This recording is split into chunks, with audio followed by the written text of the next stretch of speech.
Hello, and welcome. Hi, my name is Brad Gatlin, and I'm the Associate Dean of the Soderquist College of Business.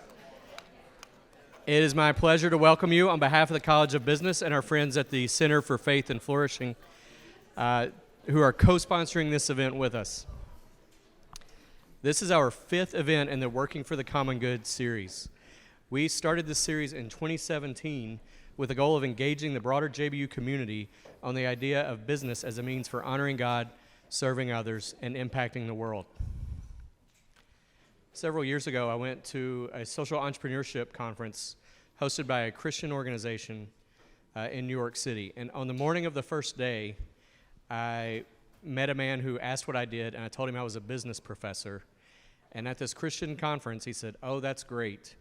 We need more Christians in business so that they can make good money and support the missionaries." It was not what I'd hoped for, but I was on my first cup of coffee, so I let it go. I figured we had the rest of the conference to work through that. His response really is emblematic of the way a number of people view vocation and spirituality. In some people's minds, there's a vocational hierarchy, with the really pious people, the really good people, the really Christian people choosing to be missionaries. Right, and those who are slightly less pious will choose to be pastors, right? And that's also very honorable. And then just below that, people will be teachers and social workers and in helping professions. And some are way down here are finance and marketing people, right? We, of course, hello, Dr. Fast. We, of course, don't subscribe to that idea. Working for the common good is part of our effort to show the intrinsic value of business. Again, we believe that business is a powerful force that can be used to honor God, serve others, and impact the world. Those phrases are from the JBU mission and the College of Business mission, by the way. Our past speakers have included a missionary who found success ministering to his adopted community through economic development. We've had a supply chain person talking about taking care of the poor, the widows, the migrants, and the children in global supply chains. And we've had two entrepreneurs who talked about the way their faith and values have impacted their companies, their products, and their hiring practices. Quick plug, videos of those events are available on the JBU website if you just search out Working for the Common Good.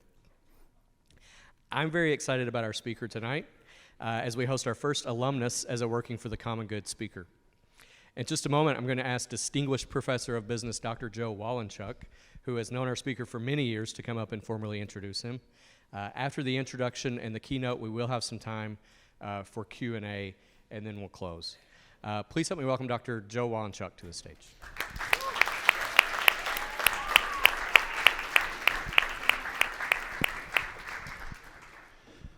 Hello, everyone. Welcome. We're so glad that you're here. It is good when the JBU family come home. It's really good. 20 years ago-ish, Marco was a student. He's just like you all. He was a student here at John Brown University. And he was working on an international business degree. And those of us who had the opportunity to know him in those days knew that he was a young man of remarkable character and ability. And he was, and he went on to do great things. And he has a great story.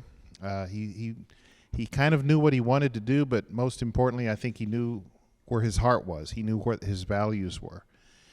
And he went on to become, at this point, a senior director of sustainability at Wal-Mart, and is doing some amazing things. I want him to tell you about it, not me. I just want to say we're really proud of Marco, and we're very happy to have him back here on this stage tonight. I give you Marco Reyes.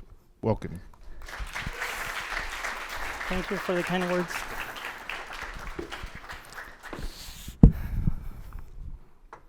Hello. Hello. All right. Yeah, thank you for having me. It's really a privilege, and it's a warm welcome. It feels good to come back home and feel well received, so thank you for that. Fun memories here at JBU. If you don't mind, I'm going to start with a quick prayer, and join me if you will. Lord, thank you for today. Thank you for just this opportunity, for this time, Lord. Bless this time. Let it not be my words, Lord, that come across, but yours. Let it be your will that be done, Lord. And Lord, would you speak to people? Would you speak to me even? So that we may hear you, Lord, and not my words, not my story, but yours. In Jesus' name we pray, amen. Thank you. So here's what I have in mind right now. I think I'm going to talk for about 30, 40 minutes. I didn't time it, but I'm guessing. Is there a clock somewhere? Well, anyway, give me a sign, please. 30, 40 minutes, and then we'll have a conversation. So if you don't mind, like if you have questions or thoughts, just write them down and stay engaged, And by writing them down, you can also be thinking and staying in the conversation to see how this could apply to you. And so to begin with purpose, I would like to start by asking you, why are you here? It said extra credit. Nothing better to do. It's cold outside. You lost a bet. You're really interested in the topic. It could be many things. And only you know that, and your friend probably told them. But it would be good to start with that. Just think about it. You don't have to answer it, but just think about it so that you're coming into this with purpose. And regardless of why you came, you're here now. And so think about, what are you going to do with it? That's really where it's at. You're here now. What are you going to do with that? What are you going to do with this next hour? And what are you going to do with whatever information you glean for this hour? Think about it. I would encourage you to personalize it and really, take something out of it. So 2 challenges I would give you are, number 1, get something out of it, a nugget. And not because I'm saying it like, oh, that's a nugget. You think about it. You look for it. And it could be like, I don't want to do what that guy did. Whatever it is that helps you, just get something out of this hour. Be purposeful about it. Challenge number 2 is, I would love for you to go and share it with somebody for 2 purposes. 1, if you found value in it, then somebody else may find value in it, and go ahead and share it. And number 2, by doing that, you will more likely internalize it and actually draw value from it and make it part of your life, right? So let's spend this next hour together with a lot of purpose, okay? I believe that any one moment, any one thought at any given time, our lives can change for the better. With one decision, with one thought, with one realization, and this could happen tonight. Again, not because of me, but because you're purposeful about your intent in being here. So I hope you'll join me. And today, as you heard, we're going to be talking about stewardship and regeneration. And so first thing I did is, I proposed the title, by the way, but I was like, let me look up the definitions, make sure I didn't make a mistake. I didn't, so that's good. Stewardship, there's many definitions. I looked one that had a Christian perspective to it because of my faith. And it says, utilizing and managing all resources God provides for the glory of God and the betterment of His creation. If you look at other definitions, they'll be similar around, making sure you use the resources in a responsible way, making the best out of them, etc. But here, when I read this definition, what I see, what I hear is this. Whatever you do, do it as if unto the Lord and not as if unto men. That's what I get from stewardship. Okay, whatever I do, whether it's at work, whether it's with friends, whether it's in school, I'm going to do it as if unto God. Right?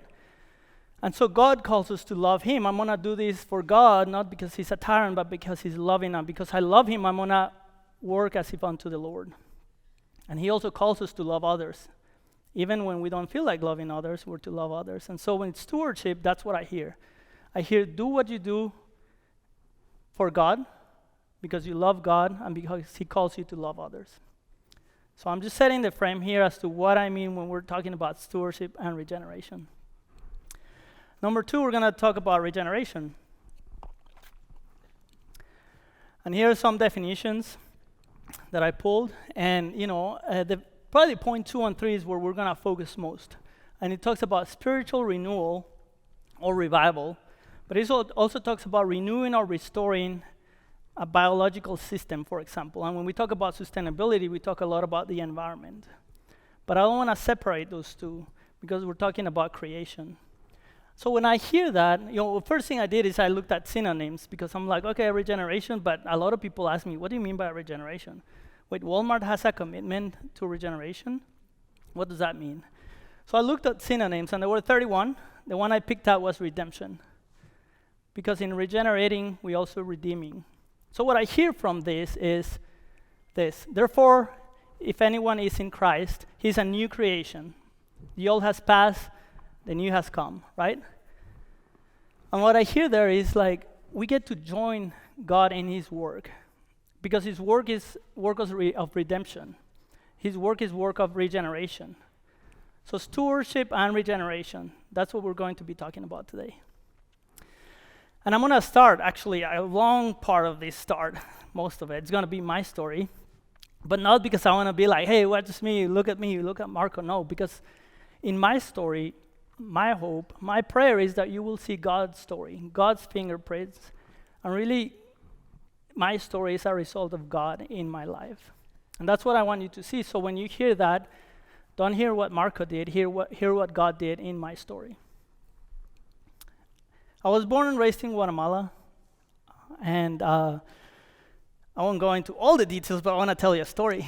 I want to tell you a story of this neighborhood where we lived in with my siblings and my parents, and we had these, back then, now mountain bikes are the thing, back then BMX was the thing. And so we had BMXs and we rode around the neighborhood and we had jumps and we had a lot of fun.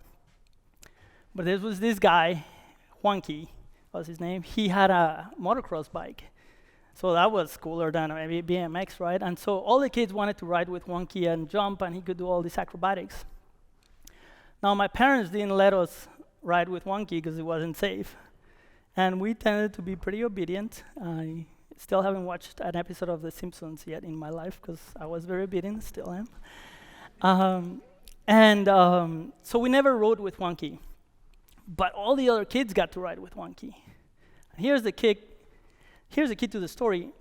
Juanqui loved gum, and he loved bubble gum, those gum balls. And so what we did is my sister and I, we went to Pies, which was a Wal-Mart of the time, and we bought these gumballs. And if I remember right, we bought them for 1 penny a gumball. Then we would go to the neighborhood and set up a table in our front door and sell the gum to the kids for 5 cents. Now, not to brag, but not even Sam Walton has those type of profits. So we sold gum to the kids, and then Juanqui was chewing this massive ball of gum that we had sold to the kids that wanted a ride, because he would charge the kids a gum ball per ride. So we didn't get to ride, but just like I told you, it doesn't matter what you hear, what are you going to do with it? It's what we did. We couldn't ride, but what are we going to do with it? We started a business. And I remember back then, I really got hooked from business, because I'm like, this works.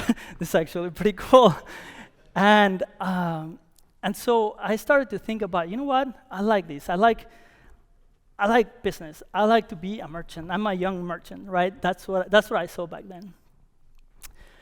And then during dinner, I was sharing with some other people that I got to go to this school that was an Austrian school in Guatemala. And what that meant is that we had Austrian teachers, and they taught classes in German, and then we had Guatemalan teachers, and they taught classes in Spanish. And what that gave us the opportunity to do is to experience a different culture, a different perspective. It got us the opportunity to travel a little bit. And then, my parents did every effort to take us out and see the world, right?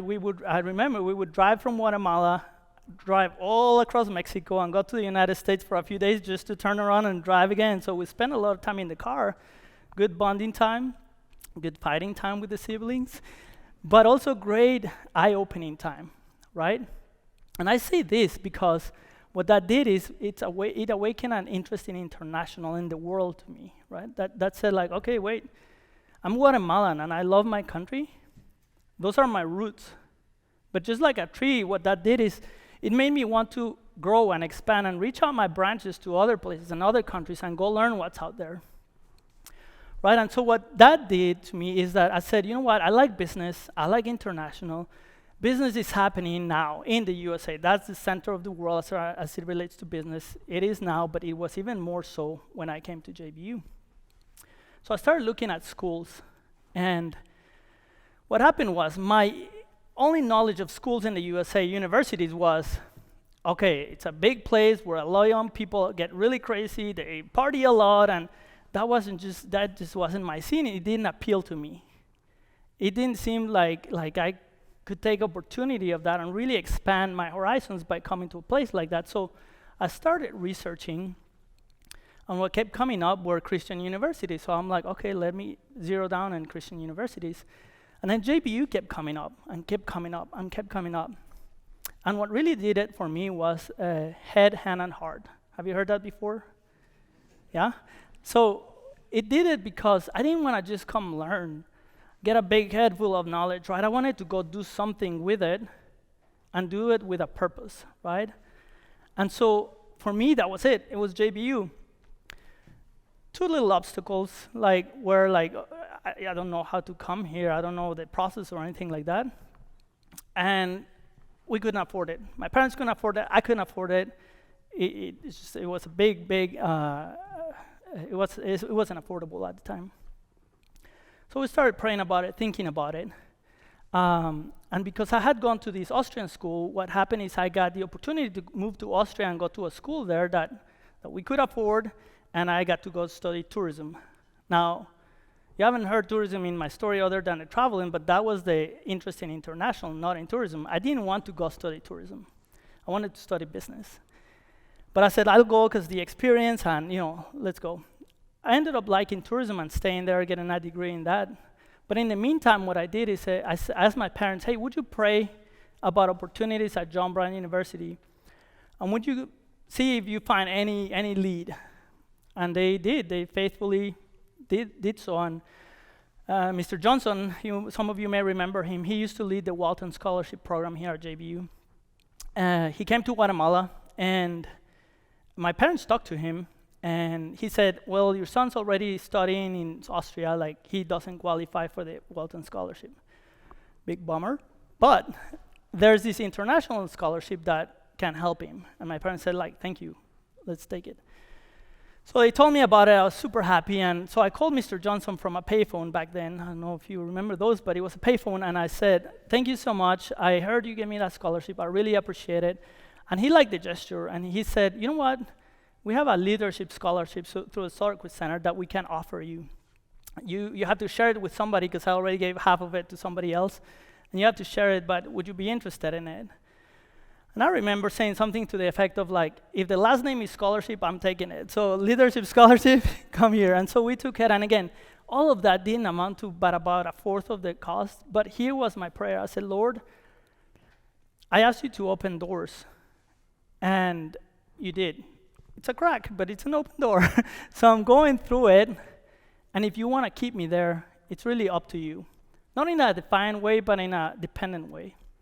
And so came to JBU because of the holistic education, but that taught me to surrender. It's I have no clue how we're going to stay here because we can't afford it. My parents can't afford it. I didn't have scholarships at the time because I was brand new. But the Lord brought me here, and guess what? He kept me here. And two things I learned there were surrender, because I couldn't control it, and stewardship, because I had to make the best out of it. So I had the opportunity to participate in SAIF, now in Actus, become an RA, an ARD, work study, other jobs that I had on the side, 21 hours per semester. And so I ended up graduating in 3 years so I could save a year of school and make a lot of friends and meet great faculty and really create great memories and really be equipped to go learn out there in the world and get things done. So stewardship and surrender is what I would call out of this time here. But an important thing also happened when I came to JBU, and I think this starts touching into what Brad was mentioning earlier. I came to JBU, and I had never been around so many Christians in my life. Now, I grew up a Christian, became a Christian, but I didn't know any Christians where I grew up. Very few. Came to JBU, and I was surrounded by Christians. And what happened is there was a little bit of a culture shock, not only from a ethnicity perspective, but also from a faith perspective.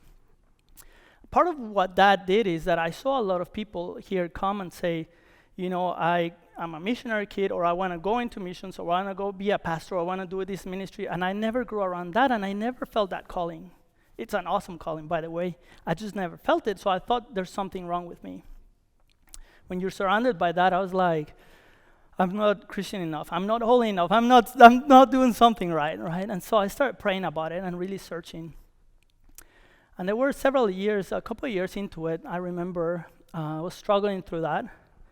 And there was a speaker that came to chapel, Tony Campolo. And he was very strong advocate. He would say, if you have 5 shirts, give 3 away, you only need 2, give them to the poor. If you have 5 pair of shoes, give 3 away, you only need 2, give the rest to the poor, which is great, and I largely agree on. But I remember at that moment in chapel is when it clicked for me. And I got my answer, and I said, if everybody goes, who's going to stay? And for me, coming from Guatemala, I saw a lot of people. I worked with missionaries in Guatemala when they would come, etc. And I would say, you see the physical need of my people and spiritual need, and you come and help, and thank you for that. And I come here, and I see that a lot of the physical need, a lot of the comforts are taken care of. But what that does is it actually masks the spiritual need that I see in the marketplace, in the business world. I see that spiritual need, and if everybody goes, who's going to stay and minister to those in the business place? And so that was my calling, and at that time I knew. I still didn't know anybody else who believed that or was pursuing that, but it didn't matter because I knew. And so that was a lot of peace. And so at that moment, a dream came to my heart, and it was, what if I had a business? What if I had a factory in Guatemala, where I'm from, and another one in India, which I have no clue why India, because I knew like 2 Indian people at the time, and I had no experience, but that's what came to my heart. What if I had a factory in each one of those places, and I helped give work to people, especially women coming out of sex trafficking, and all of a sudden help them see that their value doesn't rest in what others have told them it is, but they can actually learn and grow and provide for themselves. And in doing that, I can also share the love of God, who redeems, who regenerates. That was my dream. I left JBU, and I went through a lot of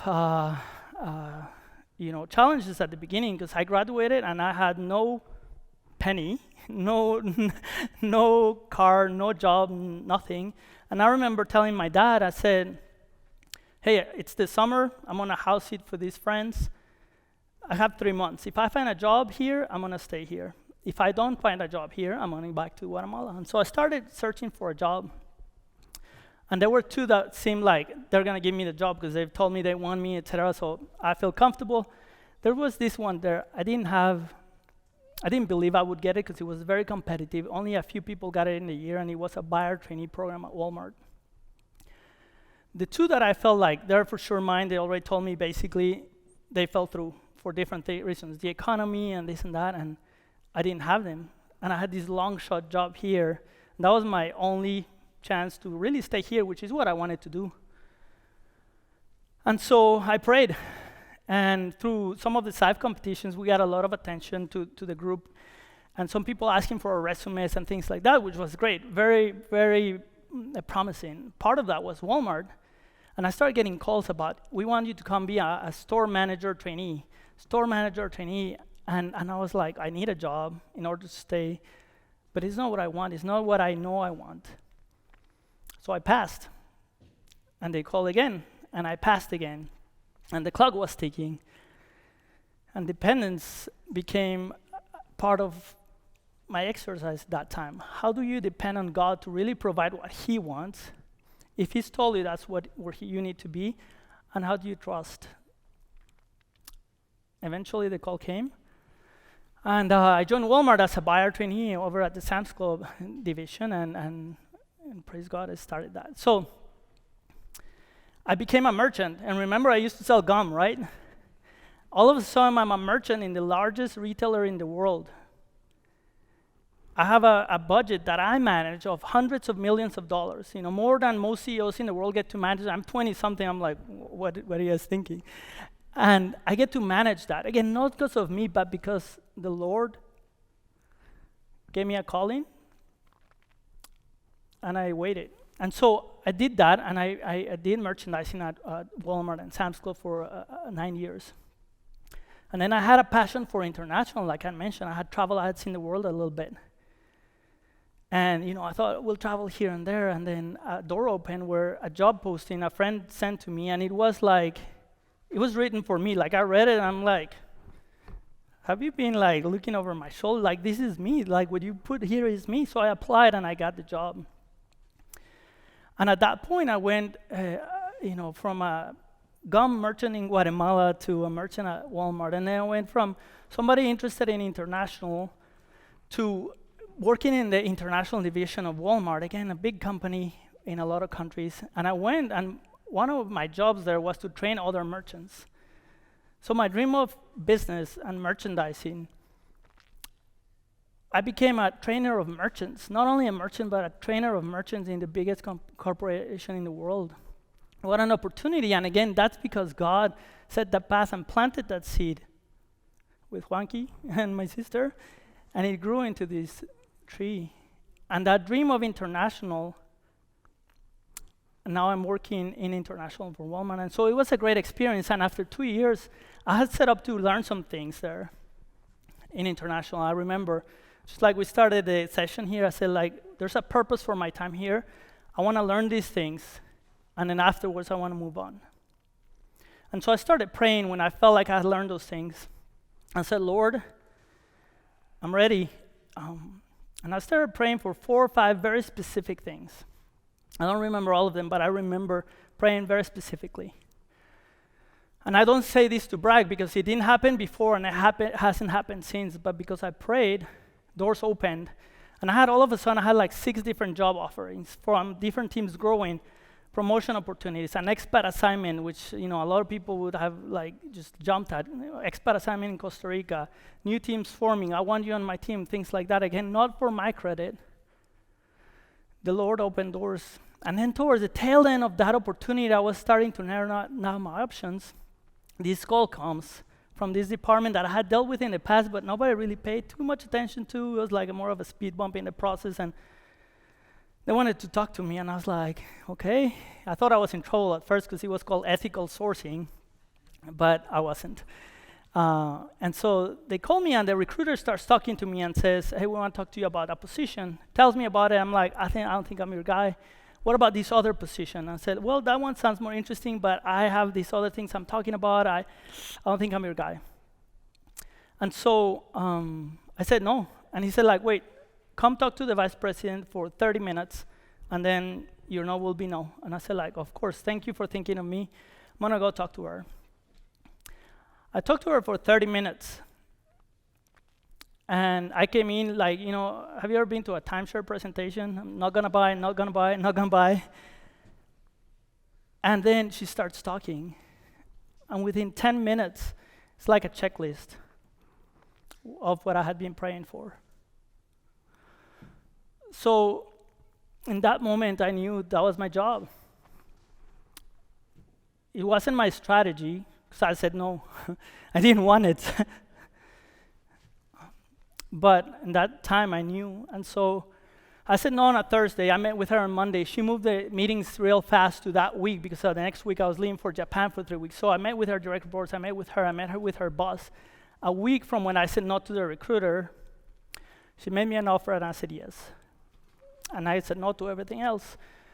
And thank God I was obedient. I started that role, and at that moment, I stopped pursuing titles, started climbing, etc. I started pursuing the work. And it wasn't responsible sourcing. And at that time, what we started doing is we started working with factories in India and Bangladesh and all over the world, and we started training women in conflict resolution, in relationship management, in female hygiene, in finances, in budgeting. And I got to go to those countries and see the women look at me in the eye and say, 2 weeks ago, I couldn't have looked at you. I wasn't confident enough. But today I can, because I've learned, because I have a better relationship with my husband, because now we take turns at home. And so that seed of a factory in Guatemala and a factory in India to help people became the largest supply chain in the world, and the opportunity to serve them.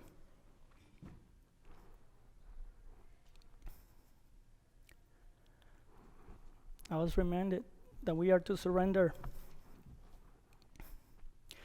So as I think about that, this is what comes to mind.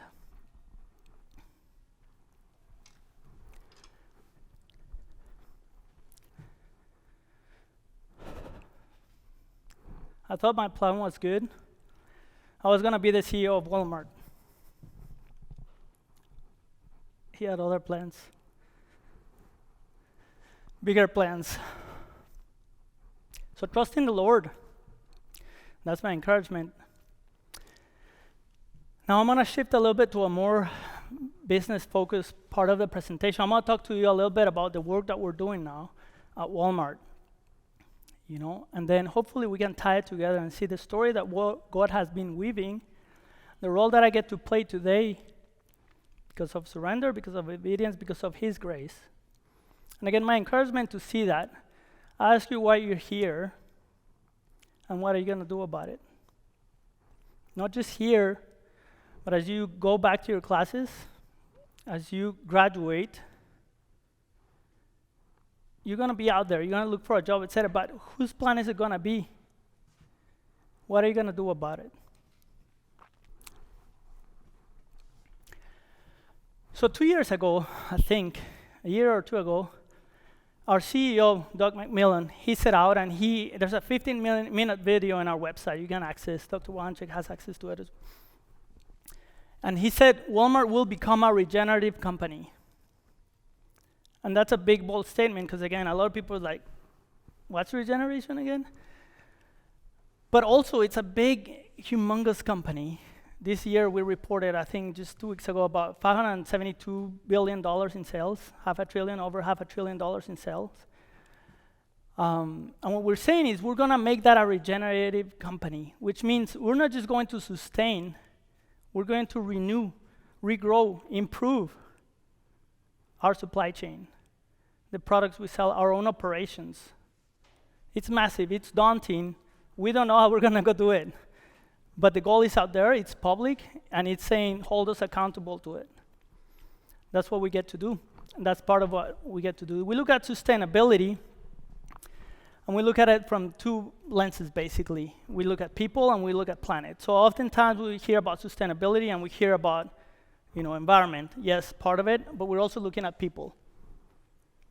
The people and the communities we're sourcing from, and also the resources that we're getting from it. Using our strengths to help people live better and preserve the planet. So you've heard about save money, live better, probably. The live better part includes this. Live better is not just about saving money. Live better is about saving the planet. It's about treating people the right way. It's about improving lives. It's about freeing up time for you to spend with your loved ones. So live better includes people, includes the planet. It's a big mission. I think part of the title of the conference or this time it said, talked about shared value. When we talk about shared value, this is what we talk about. We talk about not an either or, but an and. What that means is it has to be good for the business, or else we cannot operate, because then there's no business for us to leverage to do good. It means it has to be good for people. That includes our customers, includes our employees, includes the people in the supply chain. The factory worker in China weaving those sheets. The farmer in El Salvador harvesting those tomatoes, it has to be good for them. And it has to be good for the environment. So when we talk about shared value, we're talking about not compromising, but finding a win-win-win. Is it easier to compromise? Yes. Is it cheaper to compromise? Very often. Is it the right thing to do? Usually not. Because if you compromise, one of these things suffer, and we're not up for doing that. And again, we've said so publicly, so we want to be held accountable, and we will be held accountable, which is good because it sets the bar high for us and for others. Part of our commitments are these. Zero emissions across global operations by 2040. Now, a lot of you have probably heard about commitments that come out from different people or companies talking about net zero emissions by X time. That's great, and we encourage it, we applaud it. I want to make the distinction that we're not saying net zero emissions. We're saying zero emissions. And what that means is we're not going to offset our carbon emissions by buying credits from somebody else, which is fine. I mean, it's part of the practice right now. What we're saying is we're not going to create any emissions of our own. How we're going to do that? We don't know yet. We know a lot of how we're going to do it, and we're working on it, and our emissions are done already. But it'll include renewable energy, electrification of our fleet of trucks. It's going to include refrigeration technologies that are being developed right now. It's going to include a lot of new technologies for us to do our part and then some to not generate any emissions. We're inviting our suppliers to participate, and I get to do a lot of work like that with my team. What we're saying is we're going to save a gigaton of emissions in our supply chain, meaning our suppliers' supply chains, by 2030. As of today, we're about 575 million pounds, which is more than halfway to the goal. So we're going to beat this goal by 2030, and then we're going to set another goal, another ambitious goal. But what this does is it says it's not just us. We have to lead by example, and we have to do it in our own operations. But we're also going to challenge our suppliers to step it up and do it with us. And that's what Project Gigaton is about. We announced a commitment to restore and protect and better manage 50 million acres of land, which is a lot, by the way. Google it. And then 1 million square miles of ocean. So taking care of the environment that provides for us. And we started last year, started measuring, and we're baby stepping it, and we have plans, and we're talking to suppliers, and we're looking at place-based initiatives, which means basically taking a region and improving the conditions of that region holistically from a sustainability perspective, environmental and people. Zero waste. You have as many stores as we have, and trucks and buildings and DCs and etc. There's waste. There's a lot of waste. There's food waste. There's plastic waste, cardboard, all kinds of waste. And what we're saying is we're going to have zero waste. And what we're already working on that, and we've reduced a ton of waste in our operations. Up to 81% of waste in our operations right now is diverted from landfills. And we're going to keep working towards this. So these are big goals. Do it at home and see if you can. It's hard, and we're doing it across 13,000 plus stores. And again, not to brag, is to say like somebody has to do it, we're going to go, and we're going to try to go first so that others will follow, not to compete. We want others to follow. Actually, the more the merrier in this case. We were talking earlier about pre-competitive. This is where pre-competitive comes, because we want to say, we want to do it, but we also want you to do it, by the way. Packaging. 100% reusable or recyclable or industrially compostable packaging by 2025 in all of our private brands. We're making progress toward that. Linda asked me at dinner how do we measure? We measure this, very tightly, because we have this goal to deliver. So we measure every year what we're doing in packaging. And we're saying our own packaging, we're going to lead on. We're going to be 100% by 2025. When we do that, then we can go say, suppliers, you too, right? But if we just tell suppliers, you go do this, and we're not modeling it, that's not the type of leadership that we want to show, right? It's kind of hypocritical, and so we don't want to do that. And lastly, making people a priority. I mentioned that already. We, in 2017, made a commitment, and we said by 2026, we will make responsible recruitment the norm in the global supply chains. What does that mean? There are, depending on what numbers you see, between 25 and 40 million slaves today in the world. A lot of them come out of the supply chain. Others come from sex trafficking, etc. We're talking about workers in the supply chain. There's forced labor that happens. There's kidnappings that happen. There's people taken away from their families and put in a vessel in Vietnam. They're going to go fish, and they don't know the language, and if they don't behave, they get thrown overboard. That's happening today, and it's happening to millions of people. And a big key to that is the recruitment process. Depending on what the recruitment experience was for those people determines how they're going to end up in their career. So if somebody comes in your village and says, I have this job, you only have to pay me $10,000, and I'm going to send you to this other country where you're going to make a lot more money, you can send money to your family, and then you can pay me what you owe me, the other half of what you owe me when you're there. And then they get there and the documents get taken away. And they get put in a dorm that they get charged for. And they get taken to a factory that's a job that they didn't expect. It was actually less than what they expected. And they have to pay for transportation, and they have to pay for food. And they get charged every month for the job that they got, because remember, you owe me that fee? And it's a cycle that's slavery. It's bonded labor, but it's slavery. And that's happening today, and it happens every day. So what we're saying is we're going to look at this recruitment process in the supply chains to put controls in place so that people don't fall into irresponsible recruitment, which leads to forced labor. That's what we're saying here. So that's a glimpse of what we're doing at Walmart. There's a lot of other goals that we're working on. These are just the headline goals. I was mentioning earlier on in another conversation a goal that we made around pollinators and protecting pollinators across the produce industry. We started putting pollinator gardens in stores. We have 136 stores now with pollinator gardens, and we're looking at more. And we're working with suppliers to put pollinator gardens, and we're putting pollinator gardens on their solar panels in farms that we have, et cetera. And so we're looking at that.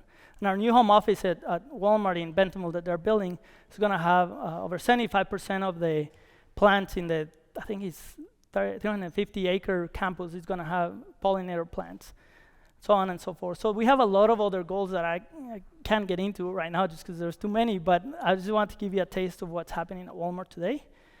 And I also wanted to thank you for your time and attention, and I wanted to, again, challenge you today to say, I had never dreamt of this, and I'm so privileged to get to do it.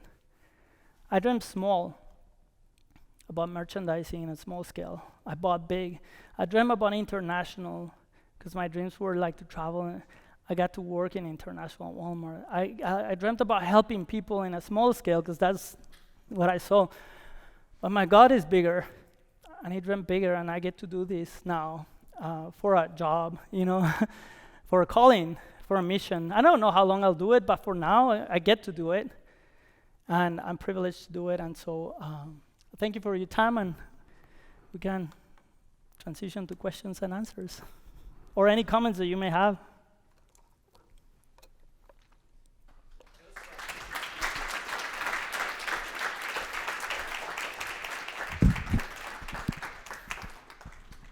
Okay, so we do have time for questions. Professor Reimer has a microphone. I have a microphone. We'll come find you if you have a question.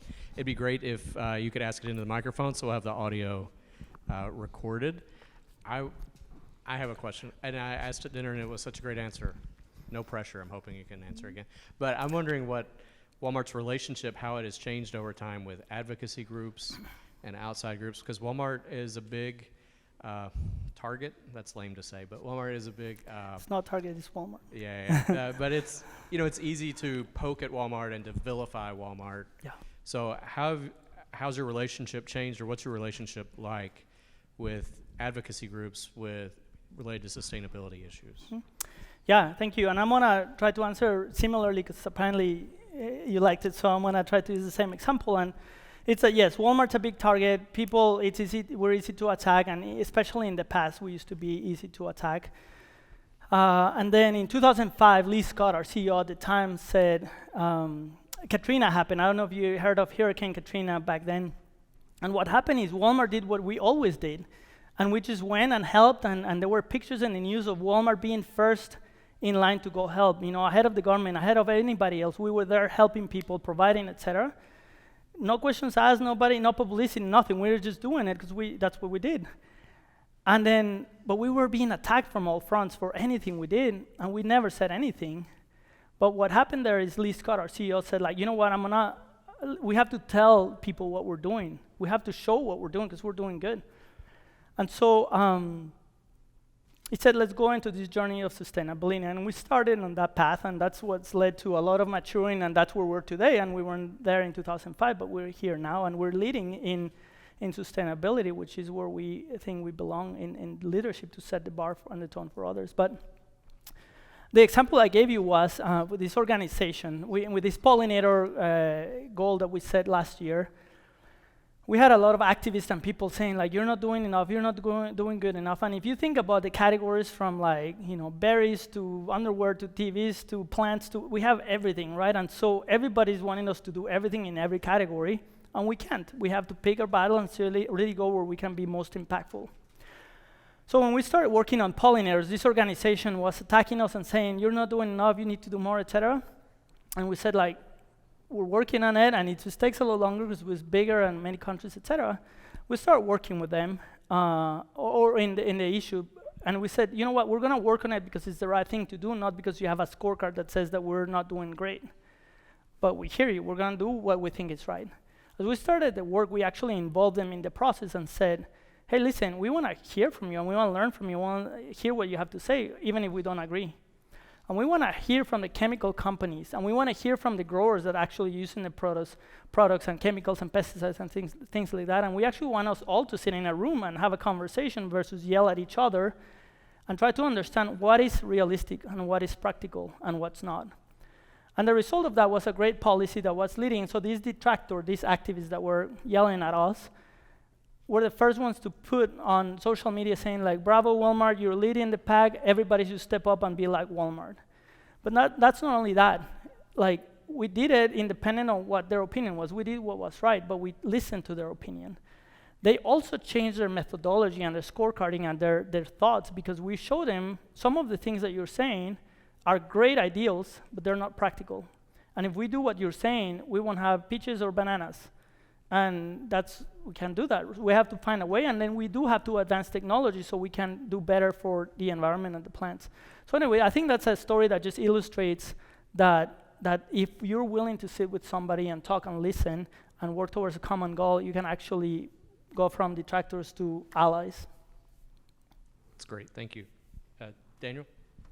Hey, Marco. My name is Daniel. I had a question. So what comes with sustainability? Would consumers see a rise in price in the products in the shelves?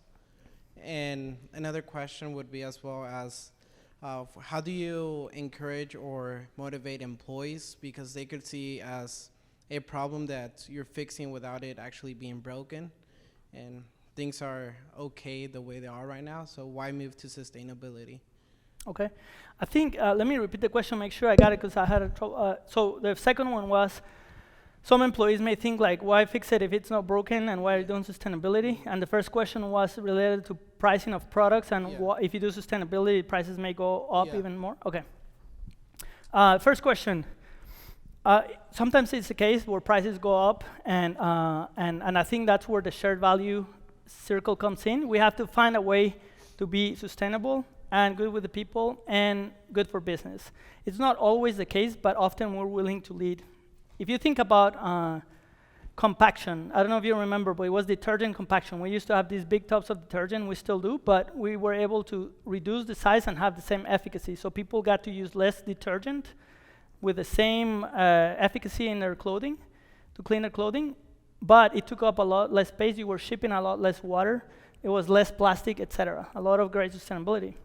Now, that was a risk, because people were going to see a bottle for the same price that was about half the size of the original bottle. And so we had to tell the story, and we had to communicate, and we had to just take a risk and lead, and then the industry followed, right? So you're going to take risk, and some will pay off and some won't. The customer won't be willing to pay for everything, and in some cases will be willing to say, you know what, this is the right thing, we're going to do it. And then eventually the industry will follow. In some cases, we have to listen to the customer better and really understand what the right balance is. So there's not one answer, but I would say the shared value approach is really what we aim for. It's saying like, it's not either or, it's and. And I would say similar answer to the second question is it the right thing to do? Yes. It don't have to be broken, but it is broken, by the way. Environment and people, there's a lot of issues happening out there that need to be renewed and restored and redeemed. And what we're saying is that's the right thing to do. We're going to do that. I don't hear many detractors. A lot of my working is with the business, with the merchant, saying, hey, we need to include this in your strategy. More often than not, if we come with a goal like this, they say, like, why not this? People want to do what's right. They know what's right. Increasingly, the customer knows. Increasingly, people know that, you know what, I want things that are better for me, for the planet. And so it is a challenge, but we're not having to convince too many people inside the company to go do it. Everybody pretty much is like wanting to do it. And with direction from the top, I told you there's a 15-minute video where our CEO is just talking about this. It's pretty clear, like, this is who we are, this is who we're becoming, and let's get on board. And so hope that helps. Hi. Hi. I just wanted to ask you, it's like kind of 3 questions, but they're short. How does your team look like? And like in the moment of like innovation, how do you keep the balance and harmony in your group? How do they look like? They're all really good looking. They're like all, just kidding. Broadly speaking, there's a chief, and tell me if that's not where you're going at, but There's a head of sustainability. There's a team that focuses on our own operations, so our own fleets, our own stores, etc., and also on overarching commitments that we say as a corporation we're going to make the Project Gigaton commitment, for example. And then there's two of us that we look at the store and we say, like, I'm going to take everything that's produce and everything else you cannot eat in the super center, for example. And then my colleague, he looks at everything that's food except for produce. And I go work with those suppliers and those merchants that have my categories, and he goes and works with the other, the food suppliers, except produce, excuse me. Very few of us, which is, I think it can be, I think it's great some days. I think it's great that there's few of us, because what happens is we cannot go do all the work. There's no way we can do 1% of the work. What has to happen for our work to be effective, and it is that the business has to believe in it, absorb it, and make it part of their own strategy, their own DNA, and it's happening. And so my team, there's me and 3 more. There's this other team, and there's 3 more. And that covers the whole of merchandising, all of the suppliers for Walmart US and global, so all of Walmart. And so our job is really to make sustainability everybody's job, everybody's mission, everybody's DNA, and it's happening. And so small team, but the approach is we shouldn't have to do it. It should be part of who we are. Yeah. Actually, I'm holding the mic, so I have a question here. But with the sustainability, with the like oceans and landfills and such, just practically speaking, within the Walmart stores, I see a lot of plastic bags leaving with 1 or 2 items in them. Customer walking out with 10 bags when they could have just 2, and things like that. So a lot of bags being wasted. What is the strategy in trying to reduce the plastic and the litter and the waste for that in this? Good question, tough question, but it's one that comes up because, yes, you see a lot of plastic bags, and I'll say in some countries, in some parts, they're already gone, the bags. I think the customer here in the US, we're very used to convenience and comfort, and very used to getting bags for free and carrying our stuff without having to bring our own bags.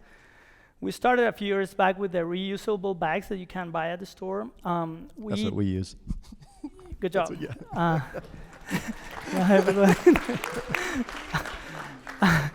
No, good job. I think I forget often, actually.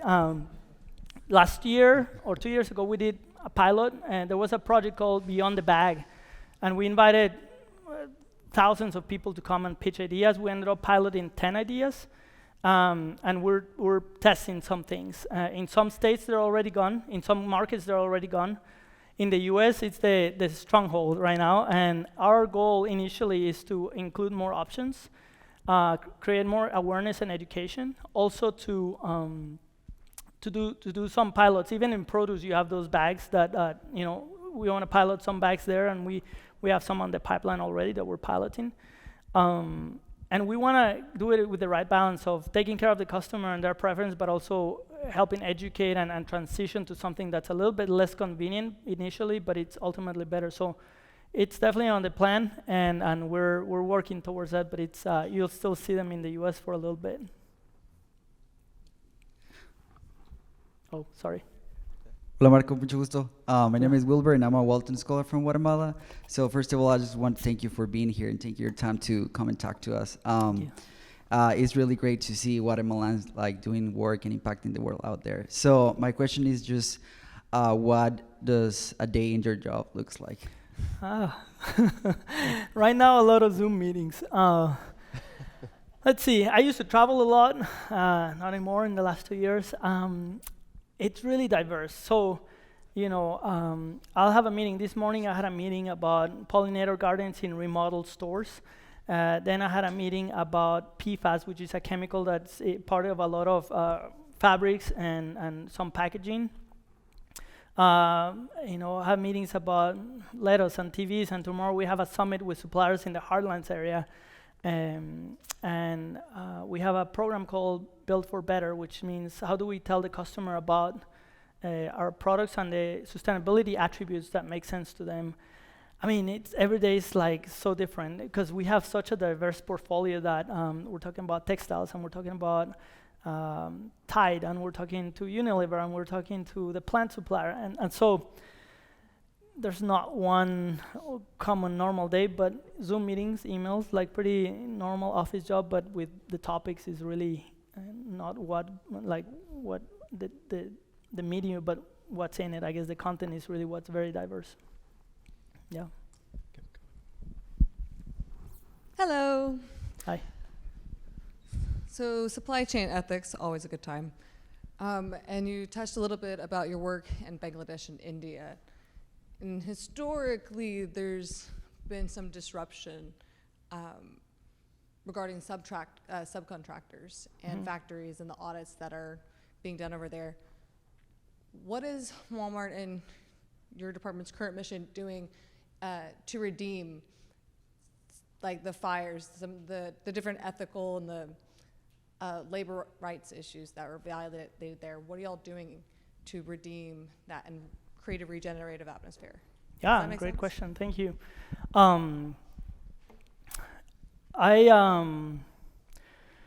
Until recently, I was part of an organization. I was on the board of an organization called Alliance for Bangladesh Worker Safety. The whole mission of the organization is in the name, and it's Bangladesh Worker Safety. It was a consortium of about 25 different brands, including Target and Gap and VF and Children's Place and a lot of brands you would recognize. And basically, that was born out of probably what's on your mind right now. In 2013, there were 2 fires in Bangladesh, Rana Plaza and Tazareen. Thousands of workers perished there. They weren't Wal-Mart factories or anything like that, but they were factories in the apparel industry. And what that did is awakened the industry to say, hey, there's things happening there that we need to pay more attention to.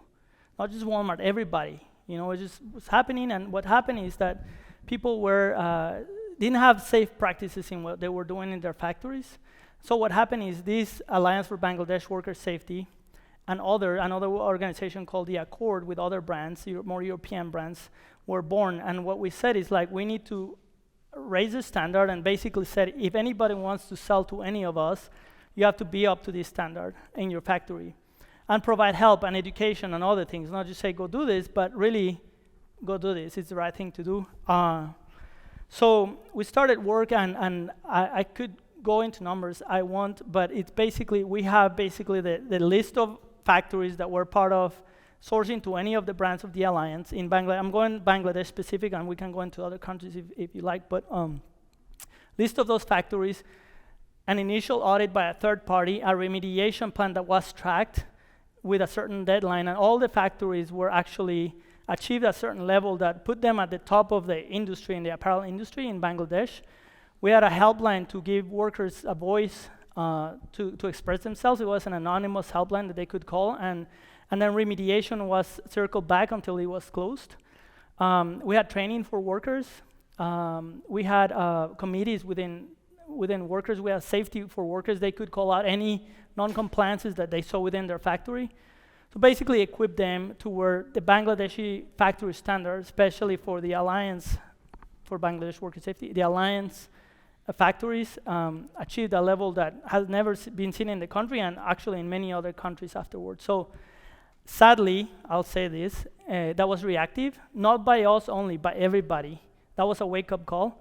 But since then, we've expanded to other countries, and the rigor has gone up to protect workers in factories that are associated with us. Subcontracting, what you were referring earlier, it's not allowed. It could happen, but there's checks also, unannounced audits. There's tracking of where the products are coming from that we're looking.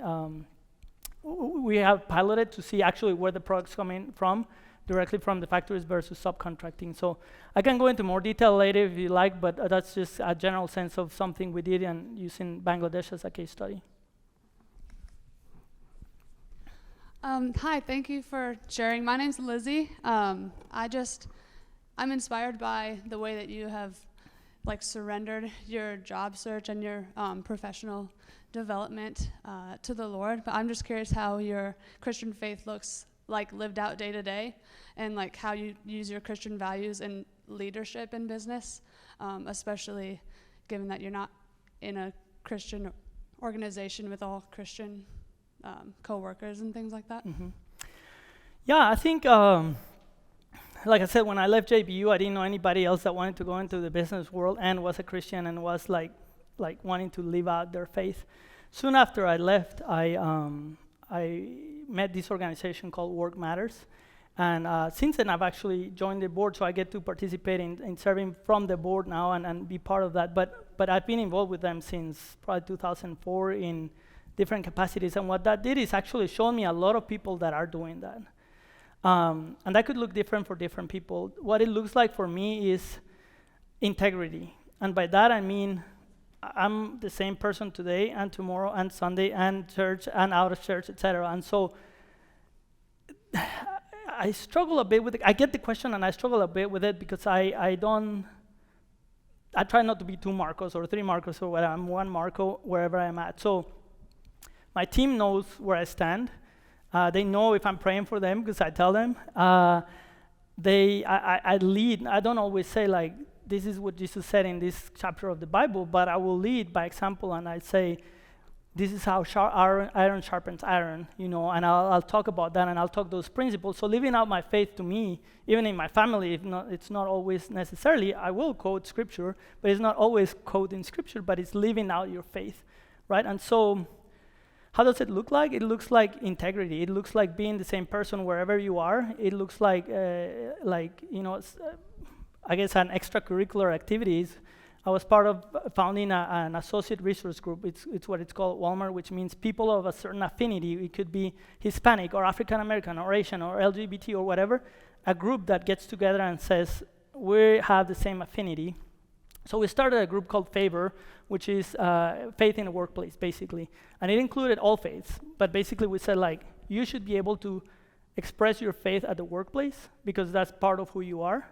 So that's an extra step, I would say, but the day-to-day it looks like serving with love and apologizing when you're wrong and being humble when you are not the smartest in the room, which happens every time I'm in a room. So, and so I think living out your faith, it means living out your faith wherever you are, work or not work. And sometime in my career, a leader at Walmart was talking to him and asking for advice, and I asked him, you know what, you lead with courage. You say things that other people don't. You're not political. You just do what's right, and I admire you for that. And he said, Marco, I learned that I'm either going to be afraid of God or I'm going to be afraid of man, and I have to choose.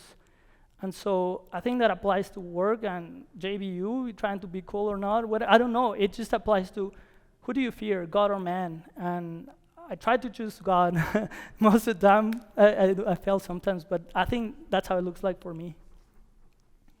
Yeah.